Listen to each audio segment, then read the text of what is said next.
আসসালামু আলাইকুম, নতুন আরও একটা ব্লগে সবাইকে ওয়েলকাম জানাচ্ছি। এখন লাঞ্চ টাইম মাত্র শেষ হলো, তো এদিকে আমাদের উট পাখির একটা ঠ্যাং ভেঙে গেছে আর আমি একজন স্টুডেন্ট নিয়ে বাইরে ওয়েট করছি, ও বাসায় চলে যাবে। ওর শরীরে প্রচণ্ড জ্বর আর বমি করেছে কিছুক্ষণ আগে। ওর নাম হচ্ছে remain, one of my favourite student. Are you okay নাও? ওকে।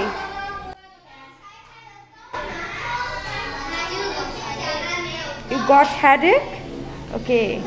এই স্কুলের একটা জিনিস আমার সবচেয়ে অপছন্দ, তা হলো যে কোনো একটা জিনিস হলো বা ইনসিডেন্ট হলো ছবি তুলে বা ভিডিও করে প্রিন্সিপালকে সাথে সাথে পাঠাতে হবে। এটা খুবই বিরক্তিকর একটা কাজ, তো যার কারণে একটু পরপরই মোবাইল বের করতে হয়। অবশ্যই এটার ভালো একটা দিকও আছে, এই যে আমি ভিডিও করতে পারলাম, এটা হচ্ছে সুবিধা। তো J4QE এই ক্লাসটায় আমি ক্লাস করাই, আর এই তো সিঁড়ি দিয়ে নিচে নামলেই আমার ছেলেকে দেখতে পাবো, কিন্তু আমি যাচ্ছি না কারণ গেলেই ও কান্নাকাটি শুরু করে দিবে। তো J4টাই হচ্ছে কিন্তু এই স্কুলের সবচেয়ে বড় ক্লাস, আর পাশে আরো দুইটা ক্লাস আছে J3 J2, ওগুলা ছোট ক্লাস। একমাত্র J4 এর বাচ্চারাই টোটালি ইংলিশে কমিউনিকেট করতে পারে, এজন্যই এই ক্লাসে আমাকে ইনভলভ করা হয়েছে।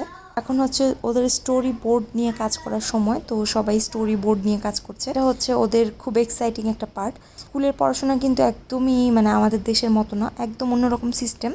যেমন প্রতি উইকে একটা করে চ্যাপ্টার পড়বে, ওই অনুযায়ী একটা করে প্রতি উইকে স্টোরি বোর্ড ওরা বানাবে। তো স্টোরি বোর্ডের মেইন থিমটা হচ্ছে প্রতি চ্যাপ্টারে যে নতুন ওয়ার্ডগুলো ওরা শিখবে ওগুলাকেই গল্প আকারে ওদের লিখতে হবে। তো ফার্স্ট এইড বক্স আমি নিয়ে এসেছিলাম নিচ থেকে, একটা ছেলের পা কেটে গেছে, তো এই যে পা কেটে গেছে এটাও ছবি তুলে ভিডিও করে পাঠাতে হবে। তো এখন ওদেরকে ওশেন বানিয়ে দেখানো হবে, ওশেন যে ব্লু কালার থাকে, তারপর ওশেনে কী কী অ্যানিমালস থাকে, এগুলো যাতে ওদের মনে থাকে, মেমোরাইজ করতে সুবিধা হয় এই জন্য দেখানো হবে, প্লাস ওয়ার্ডগুলোও মেমোরাইজ করানো হবে, আর গল্প বানিয়ে আর কি শোনানো হবে ওইভাবে, যাতে করে ওরা ইজিলি এটা মনে রাখতে পারে। আর আজকে আমার ছেলে অনেক কান্নাকাটি করছিল, তো আমি ওর বাবাকে ফোন দিয়ে বললাম তোমার লাঞ্চ টাইমে ওকে সে নিয়ে যাও, তো নিতে এসেছে। এটা school plus day care 2 in 1, এই জন্যই এত লম্বা সময় বাচ্চাদেরকে থাকতে হয়। স্কুলেই নাস্তা, টি টাইম, স্ন্যাক, তারপর লাঞ্চ সব কিছু প্রোভাইড করা হয়, কিন্তু ওরা পোর্কও খায়, এই জন্য আমি আর আমার ছেলের জন্য আমি সেপারেটলি খাবার নিয়ে আসি। আর এখানে পড়ানোর পাশাপাশি বাচ্চাদেরকে খাবার সার্ভ করতে হয়, তারপরে হচ্ছে দুধ বানিয়ে খাওয়াতে হয়। যেমন আজকেই ফার্স্ট আমি ওদেরকে দুধ বানিয়ে খাইয়েছি, গরম পানি নিচ থেকে দেয়, পাউডার দুধ ওরা বাসা থেকে নিয়ে আসে, এটা ওদেরকে গুলিয়ে গ্লাসে করে দিতে হয়।